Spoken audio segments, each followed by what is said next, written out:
Eu sou Ademir Luiz, professor da Universidade Estadual de Goiás, UEG, e também presidente da União Brasileira de Escritores de Goiás. Eu fui convidado para colaborar em uma discussão sobre cultura e relações de poder, mas eu gostaria de incluir um elemento aí nessa alquimia, que é literatura. Então nosso tema será literatura, cultura e relações de poder. É claro que será um voo rasante, vou aqui apresentar algumas considerações apenas, falar de alguns exemplos, tal, né? Mas tentaremos construir alguma coisa, até porque a palavra literatura significa literalmente, filologicamente, coisas feitas com letras, né? Aristóteles dizia que o ser humano é um animal político, a sua natureza é política. Agora, o grande escritor argentino Jorge Luis Borges, nosso vizinho aqui, ele dizia que o ser humano é um animal fabulador por natureza. Então, nesse espírito de fábula, né, de contar narrativas, contar histórias, vou contar para vocês uma historinha que pode talvez ilustrar o meu ponto. Que é o seguinte, conta-se que um foca, um jornalista em começo de carreira, ele iniciando os trabalhos e tal, ele é convocado para fazer uma entrevista com um grande jurista, uma figura famosa, de grande relevo social, político, tudo mais, tal, de poder. Ele vai até a sua casa, conversa com ele ali algumas horas, tal, conhece a sua biblioteca, fica muito impressionado com a biblioteca, uma biblioteca imensa, né, muito rica. Só que um detalhe lhe chama a atenção. Ele fica um pouco constrangido ali no começo de perguntar, só que na despedida, né, ele se despede, até a próxima, não sei o que e tal, e fala, senhor, gostaria de fazer uma última pergunta, se me permite. Ele, claro, fica à vontade, meu jovem. Não, é que eu reparei que o senhor tem poucos livros jurídicos na sua biblioteca, os clássicos e tal, mas não tem tantos, né? Por outro lado, eu vi que tem estantes e mais estantes de literatura. Literatura russa, inglesa, francesa, italiana, espanhola, portuguesa, brasileira. Comparativamente, eu achei um pouco desequilibrado. Assim, por que isso? O jurista pensou rapidamente e respondeu: meu jovem, para julgar o homem, para conhecê-lo, eu preciso ler literatura. Esse é o ponto. Uma sociedade madura gera o seu grande historiador para pensá-la, para estabelecer o seu processo, né, para chegar ali a conclusões e possibilidades. Agora, uma sociedade que está nascendo, uma sociedade que tem muito potencial, uma sociedade, né, que precisa falar sobre si mesmo, ela tem muitas vezes o seu grande poeta, ou, estendendo, o seu grande escritor. Por que isso? Porque os símbolos de uma sociedade, de uma civilização, elas surgem muitas vezes em sua primeira literatura. Vamos dizer assim, na sua era da inocência, aquele momento em que as cartas foram recém-colocadas na mesa e o jogo ainda não está viciado, ou seja, a própria ideia de cultura ainda não é fundamentalmente ditada por interesses ou mercado, não. A literatura, ela é uma expressão dessa comunidade. Então, vamos voltar aqui no tempo bastante, alguns milênios. Eu quero perguntar para vocês, uma pergunta simples, acho que todos sabem a resposta. Qual foi o primeiro livro que se tem conhecimento? O primeiro livro escrito na humanidade. Não necessariamente a primeira coisa escrita, porque certamente foram relatórios, coisas técnicas, né? Mas pensando, né, em uma obra com valor estético, com desejo estético, né? Marcada pela vontade de narrar. Qual foi? Obviamente, a Epopeia de Gilgamesh. Um livro mesopotâmico, sumeriano, né, que conta a história, a saga, né, a saga épica do rei Gilgamesh, né, um rei meio homem, meio deus, que pretendia alcançar a imortalidade. É um rei que começa cruel e termina como um rei sábio, né? Justamente por esse contato que ele teve com esses mistérios, né? Dizem que esse livro aqui é o nascedor de toda a literatura produzida no mundo depois dela. Ou seja, todos os grandes temas já estão esboçados aqui, né? E como eu falei, é um poema épico, né? Agora, vocês já pensaram o que é o épico? Porque hoje o épico ele tornou-se uma coisa meio viciada, né? O épico é uma grande aventura de cinema, muitas vezes, desenho animado, né? O herói corre para lá, corre para cá, tal. Agora, originalmente, pensando no sentido civilizacional, o que é um épico? Para responder isso, eu vou agora lançar mão de um teórico que eu gosto muito. Isso aqui é um livro dele publicado no Brasil há algum tempo, muito bom. Para quem se interessa por literatura, eu recomendo esse livro, que ele faz uma síntese muito boa, que é Uma Breve História da Literatura de John Sutherland. É logo no comecinho desse livro aqui, em que ele faz essa síntese da literatura mundial, ele levanta o seguinte, que os primeiros grandes textos foram textos épicos, né? Textos que contavam a história de um herói, né? Que contava a história de uma figura, né?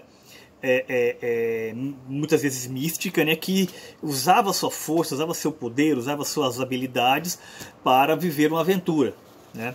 O tão falado ciclo do herói, muito comentado aí, não só em teoria literária, né? Mas também qualquer teoria da narrativa, né? Costuma até passar por aí. Agora, simbolicamente, né? O que significa essas façanhas heróicas? A façanha do herói épico, de uma maneira global, sempre pretendia realizar ou criar algo. Então, nesse sentido de realizar ou criar algo, a façanha épica é, por definição, uma passagem de uma tradição oral para uma tradição escrita. Então, portanto, você está cristalizando a tradição para defender essa mesma tradição. O que significa isso na prática? Vou mostrar. Isso aqui, este livro, escrito em tabletes de argila, ele tinha uma função muito maior do que narrar uma história, que é proteger isto. Proteger a civilização mesopotâmica, falar da civilização mesopotâmica, torná-la lembrável, cristalizá-la na história do mundo. Então, quando nós falamos dessa grande literatura, desse grande poeta que surge, embora o autor da Epopeia de Gilgamesh seja anônimo, mas quando esse grande poeta surge, ele está falando do surgimento, sobretudo da civilização que ele está inserido. E isso não é uma prerrogativa unicamente mesopotâmica. Aconteceu também na Grécia Antiga, o berço da civilização ocidental. Quando Homero escreveu a Ilíada e a Odisseia, né, ele estava, sobretudo, defendendo isto. Toda a tradição helênica. Não é por acaso que Ilíada é a guerra contra um outro povo para defender um símbolo nacional, que no caso é a rainha de Esparta, rainha Helena, né? Vai muito além do simples rapto de uma fuga de um casal de amantes, vai muito além disso, né? Simbolicamente, nós temos que pensar o que significa essa guerra entre gregos e troianos. Odisseia, por outro lado, é a volta de um rei grego para casa, ou seja, depois da aventura, depois da defesa da sua civilização, ele está retornando exatamente para reviver, para prosperar com essa tradição defendida. Então, Homero não existe por si só, ele existe porque isso existe. E muito além disso, né? Nós podemos falar a mesma coisa de Virgílio com a Eneida. Neste caso aqui, de uma maneira muito mais evidente, porque foi o encomenda. No caso de Homero, nós sabemos que é literalmente essa tradição oral que foi cristalizada, né, por um poeta ou por um grupo de poetas. Na verdade não se sabe ao certo, não se sabe se Homero existiu como figura única ou não, né? Mas Virgílio existiu. Então ele escreveu Eneida, esse grande livro que tem uma função fundamental: relacionar a história de Troia. Então, portanto, fazendo um link aqui com Homero, com a Ilíada, e a Roma, né, que estava surgindo ali como principado. Este livro foi uma encomenda do imperador Augusto. Inclusive há várias lendas, né, de que, por exemplo, Virgílio, insatisfeito com o livro, quis destruí-lo, né, antes de falecer, foi impedido, queria queimar o livro, não deixaram, tal. O livro existiu, tal, e ele existiu sobretudo com essa função de relacionar Roma como a nova Troia. Então, portanto, quando você falar de Troia, você vai falar de Roma. Quando falar de Roma, vai remeter-se à tradição de Troia, né? Ou seja, esse reinado de Augusto, esse reinado da Pax Romana, depois de décadas de guerras civis, estava surgindo ali como essa necessidade de cristalização dessa sociedade que estava fortalecida apesar das guerras civis e estava expandindo seu império. Então, portanto, quando Eneida se constitui, é porque Roma precisa. Esses valores romanos, né, precisam. Certo? E isso se estende ao longo da história. Nós podemos falar a mesma coisa dos Lusíadas, de Luís de Camões, que foi também um livro que só existe em função da sua relação com a casa real portuguesa, né? Isso é uma coisa auto-evidente, ou seja, o livro foi escrito para a honra dessa casa real, para a honra da Ordem de Cristo, para a honra das grandes navegações. E não é por acaso que, da mesma forma que em Eneida há um momento em que você resume essa história de Roma, aqui, para poder chegar em Augusto, aqui você, em um certo momento, também resume a história de Portugal para poder chegar, né, no presente, naquele momento em que o livro está sendo escrito, porque Portugal precisa dessa obra épica, porque é essa sociedade, essa civilização que está surgindo. E essas relações de poder estabelecidas por tradições literárias, elas de forma alguma eram inocentes. Por exemplo, a minha tese de doutorado, que aqui está no formato livro, foi publicada há alguns anos, o título é Da Grande Cruzada à Demanda do Graal, a história da Ordem dos Templários. Aqui, falando rapidamente, eu passo em revista da história da Ordem dos Templários, até o momento em que ela se transforma em Ordem de Cristo, vai ter um papel fundamental ali nas grandes navegações, né? Mas uma das coisas que me interessam aqui, principalmente, é a ideia da formação de uma memória épica ligando a Casa Real Portuguesa, os Templários, a tradição templária, e a Ordem de Cristo. E em algum momento aqui, relacionando, né, a tradição templária com o mito arturiano, porque vocês devem conhecer o mito arturiano de filmes, de talvez livros, até desenho animado, tem de tudo por aí. Volta e meia se fala dessa coisa dos templários, né? Do rei Arthur, perdão, ter buscado o Santo Graal e tudo mais, tal, né? E que, segundo a tradição literária, esse Graal teria sido encontrado pelos templários. né? Ou seja, faz-se assim um link ali. Inclusive, as representações dos escudos, né, de alguns cavaleiros da Távola Redonda se remetem, né, à simbologia templária, à cruz pátria templária. Ou seja, criou-se ali uma junção disso. E em Portugal isso foi muito forte. Boa parte da chamada matéria bretã, ou seja, das histórias que se contam sobre o rei Arthur literariamente, vieram da França. E a sociedade portuguesa tem muita influência francesa.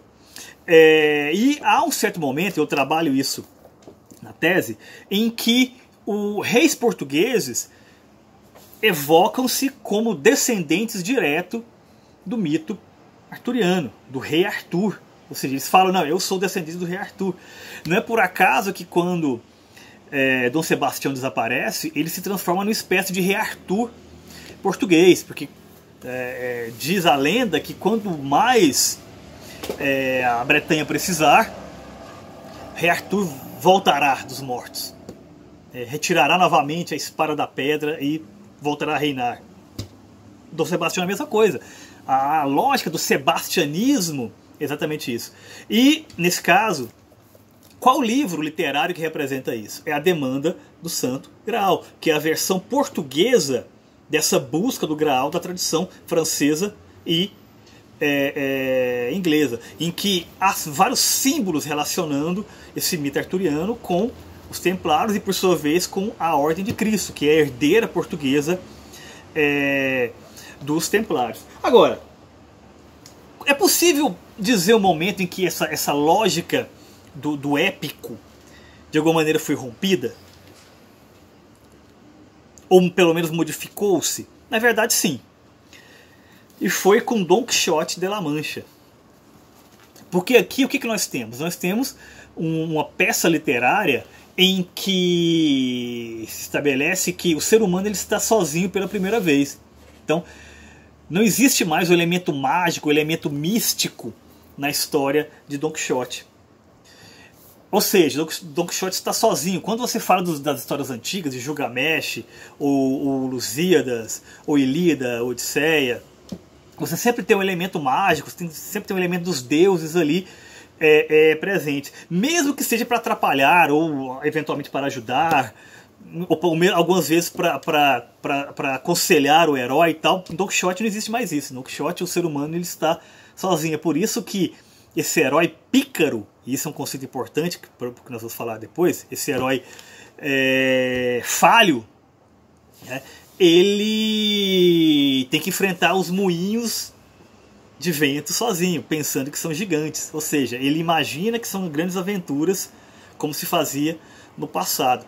No Don Quixote, a leitura, portanto a cultura, enlouqueceu o personagem, né? E é exatamente esse é o ponto de partida da cultura moderna, né? Em que a consciência, né, pode enlouquecer ou então, de alguma maneira, servir como base para se começar a contar, para começar esse processo de pensar historicamente. Lembra que eu falei lá atrás que uma sociedade madura tem seu grande historiador, né? Pensando nesse sentido, a Europa, quando ela produz o Don Quixote de La Mancha, já começando a criar esse ambiente para que o elemento épico deixe de ser uma contagem de histórias sobre o nascimento de uma civilização e passe a ser, né, o momento que se vai analisar essa mesma civilização. Ou seja, aquelas relações de poder se modificaram. E nós observamos isso por onde? Pela literatura. Onde que isso é muito evidente? Acho que todos conhecem a história do Corcunda de Notre Dame, né? Existe uma passagem ali em que o vilão da história, o grande religioso ali, o cardeal tal, ele vai em uma prensa, está ali naquele momento em que o livro começou a ser prensado, né? E ele pega o livro em mãos, né? E ele fica muito impressionado com aquilo, porque ele só conhece cópias dos textos sagrados manuscritos, né? Então é uma coisa rara. E dessa prensa, ele olha na janela e vê ao longe a Catedral de Notre Dame. E o que ele diz? Isso, o livro, a palavra escrita, a palavra difundida, a cultura difundida, vai destruir aquilo. o livro de pedra, como falava o George B. Ou seja, na sociedade analfabeta, você tem que esculpir nas paredes a sua mensagem, porque não é todo momento que você pode ouvir a pregação. E aquela mensagem esculpida vai ligar exatamente à memória da pregação.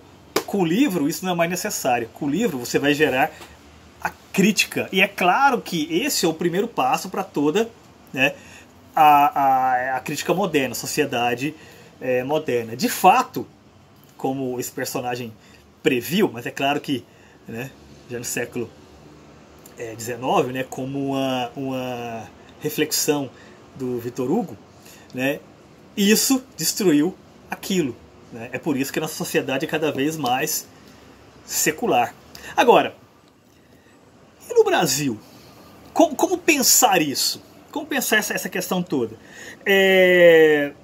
Vamos partir dos nossos mestres fundadores, né, que esses historiadores, vamos dizer assim, que começaram esse processo de pensar o Brasil e que vocês, né, interessados nesse vídeo, nesse debate, são, obviamente, herdeiros. Né? Então, no caso, o Caio Prado Júnior, com Formação do Brasil Contemporâneo, Sérgio Buarque de Holanda, com A Visão do Paraíso, ou Raízes do Brasil, também, e Gilberto Freire, né, com o grandioso Casa Grande e Senzala.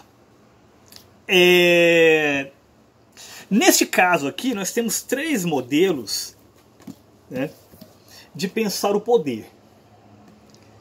E eu quero propor para vocês analisar isso a partir de exemplos literários. E pegando uma figura muito conhecida, né, do nosso imaginário, que é a figura do coronel. Né? O famoso coronel de tantas novelas, tantos livros, né, tantos romances. Né? Vamos pensar esse personagem como uma figura que tem o seu aspecto político, mas também tem seu aspecto dramático. Ou seja, ele pode ser representado de diversas formas. Então, portanto, esse elemento cultural, literário, né, ele não é único. Né? Essas relações de poder podem ser mostradas de maneiras diferentes. Então vamos começar aqui com o coronel ao estilo do Caio Prado Júnior, que, ao meu ver, é talvez a figura mais simplista, né? Porque ele parte ali, pensando enquanto personagem, obviamente, dessa visão, né, de exploração desse elemento econômico e tal, que nós podemos pegar alguns exemplos literários, né, e talvez um dos mais fortes seja um exemplo goiano, né, no Bernardo Ellis, né, tá aqui no Tronco, né, que é o seu principal romance, né, tem inclusive versão cinematográfica, e o conto A Enxada, né, que está publicada, no caso, nessa versão aqui, no primeiro volume da antologia do conto goiano, dos anos 10 aos anos 60. O Bernardo Ellis, ele é pensado geralmente como um regionalista clássico, mas ele vai muito além disso, ele é muito mais sofisticado. Se você olhar a linguagem dele, ele vai além disso.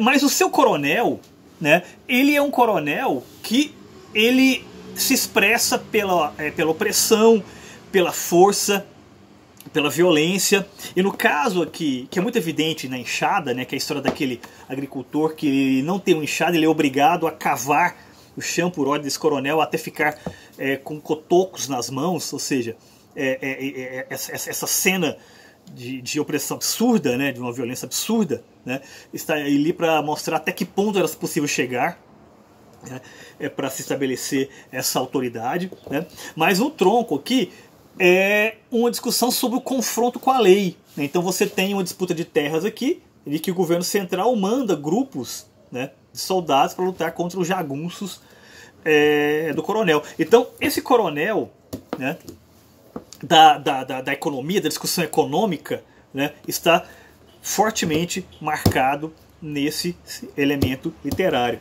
Podemos pegar, né, como uma espécie até de contraponto, né, o Jorge Amado, né, e aqui eu estou com Dona Flor e seus dois maridos, também um livro muito popular, né, muito interessante, muito divertido, né? Com filme, novela também, né? Talvez seja a sua obra ao lado de Tieta e Capitães da Areia, talvez a mais conhecida, mas é interessante fazer essa relação do coronel que aparece na obra do Jorge Amado, e aqui também, nesse livro também, com esse coronel do Gilberto Freire, né? Que é essa discussão em que entra esse elemento da sensualidade, né? Em que a Casa Grande e a senzala estão muito próximas, ou seja, pensando a senzala como aquela esfera da figura sem poder, né? Mas que circula ali no meio do poder constituído de alguma forma. E existe essa relação muitas vezes sexual, né? E o próprio Gilberto Freire fala, né?